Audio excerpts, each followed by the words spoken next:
Star Wars 7 by 7, episode 2545. As I was considering The Bad Batch and these first 8 episodes, the first half of the season, one of the things I started asking myself is whether there's been any character development for The Bad Batch. Like, have these characters grown? And my initial reaction was no, not really, but the more I thought about it, the more I'm starting to see situations where the characters are growing, and I thought I would share some examples of that with you. Punch it.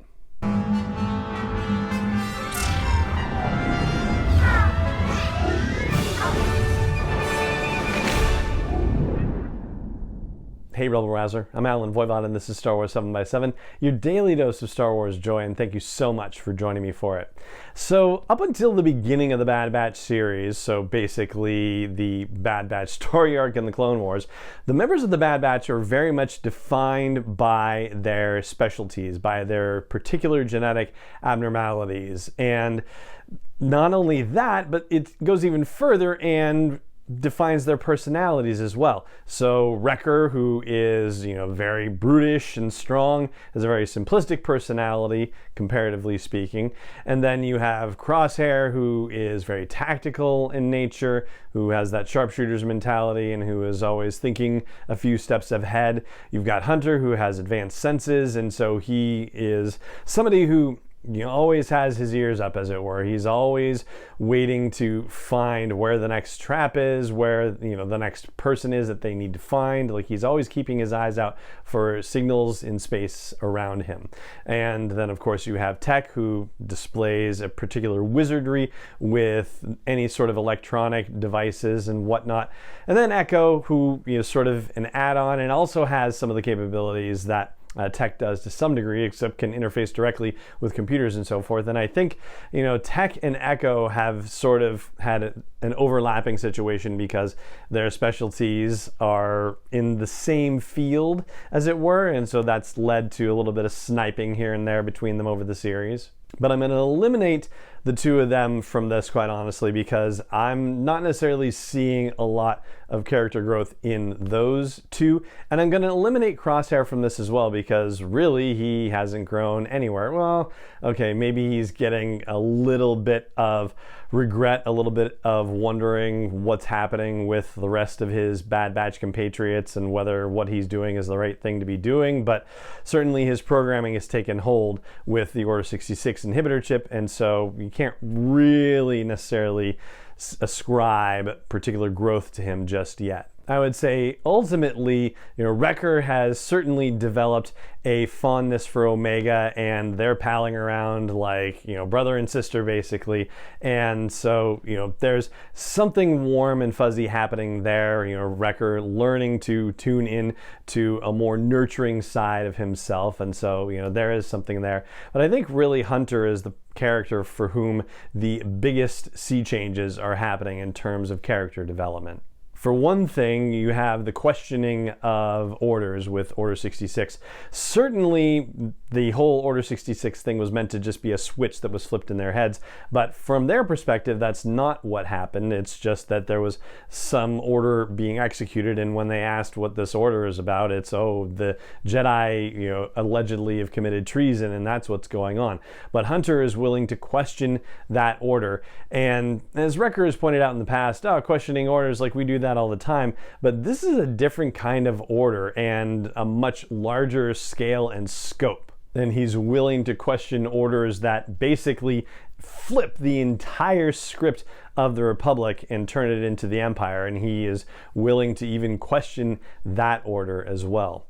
Then you have the notion of deserters. When they met Cut Laquan and talked with him about what is going on, Tech has a moment where he's like, well, technically we're deserters too, but the way Tech delivers this stuff, it's just so factual and disconnected from like any emotion or feeling that you wonder if he really, understands the implications of what he's saying, or maybe he just, completely understands it and has gotten rid of any of the extraneous emotion around it. But the notion of deserters and not wanting to fight and doing something different with their lives, that's something where, as soldiers, they had thought lesser of it, and now that they're in the position that they're in, they're not so quick to judge about situations like this. And he's an old contact of theirs, so it suggests that they've already kind of thought about this maybe a little bit, but putting them in their own predicament has given them a different perspective on things. And then, of course, there's the father-daughter relationship that's developing between Hunter and Omega, and the fact that Hunter is having to realize that he is now a father figure for Omega. This certainly comes up in Cut and Run when he tries to hand off Omega to Cut and Sue and say, look, I can't give her what she needs. You got to take her and you got to take care of her. And that's not what she wants. And so Hunter has to make the realization, okay, no, she is one of us. And so we've got to make her be one of us and protect her and train her for the new life in which they find themselves. And whereas Tech might, be aware of the fact that, oh, we need food and we need fuel and we need money, it's really Hunter that's kind of thinking of the ramifications of these things. And at first he was just kind of like, huh? And now he is growing up to the fact that, as he says in the most recent episode, he says, in Reunion, we don't have the Galactic Republic to rely on anymore, and now they have to take care of themselves. They're starting to learn that they have to do that, and certainly their interactions with Sid are helping more. And they're also learning that, there are certain things to which, they are willing to commit themselves, and certain things that maybe they're not ready for yet, perhaps. I don't know. So Echo is talking about, we're soldiers, not smugglers, when Hunter is saying we can salvage all of the munitions and stuff from the armory on the ship and sell it back to Sid. And, that's when Hunter says, we don't have the Republic to support us anymore. We're on our own. We have to take responsibility for ourselves, and we have to take responsibility of taking care of Omega as well. So, this is what has to happen for us to survive. And, yes, they certainly could have gone to follow Rex and become soldiers still fighting for the Galactic Republic, as Rex has said that he's going to do, and maybe the Bad Batch is going to end up in that direction anyway, but for now they're not doing that. And that's another thing that Hunter seems to be learning as well, is how to operate within uncertainty at a new level. Certainly as soldiers in the Bad Batch, they deal with uncertain situations and they come up with novel solutions for things, but this is entirely unlike anything that they've ever dealt with before. They don't know how to take care of themselves in this new galaxy. They don't know how to stay safe in this new galaxy and who they can trust and all of that stuff. And so being able to live in uncertainty and try to find the answers that make sense, like when he's talking to Rex at the end of their episode Battle Scars and saying, yeah, I just know I need to do what's best for the squad, but I don't know what that is just yet. So he is trying to feel these things out, because he's also seeing himself as, if not the father figure of the squad, then certainly the leader of the squad, and knows that that responsibility really is on him, and it's a bigger and different responsibility than he's ever had before.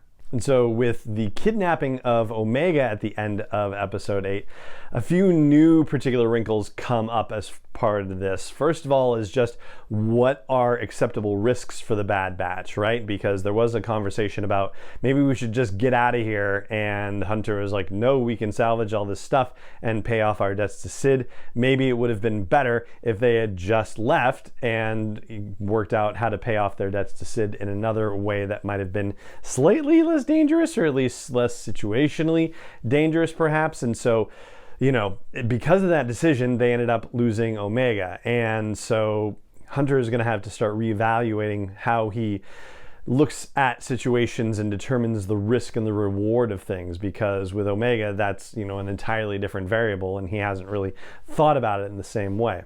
And then there's also the guilt factor too, because Crosshair has been left behind, and he is somebody for whom the Bad Batch deeply cares about, is still very connected to him, and they don't want him to be apart from the rest of the Bad Batch. They want to get him back in the group and get the inhibitor chip out of him so they can have their compatriot back the way it's supposed to be.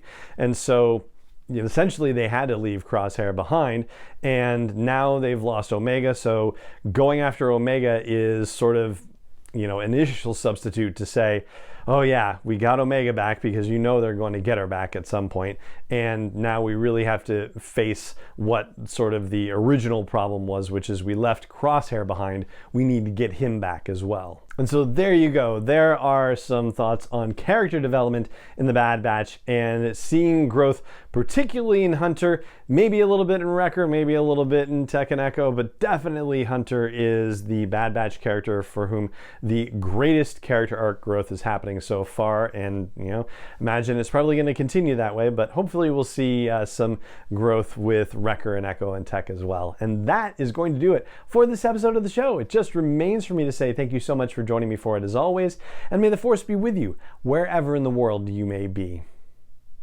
7x7 is not endorsed or sponsored yet by Lucasfilm Limited, Disney, or 20th Century Fox, and is intended for entertainment and information purposes only. Star Wars, the Star Wars logo, all names and pictures of Star Wars characters, vehicles, and any other Star Wars related items are registered trademarks and/or copyrights of Lucasfilm Limited, or their respective trademark and copyright holders. May the Force be with them. All original content is copyright 2021 by Star Wars 7x7. We hope you love it.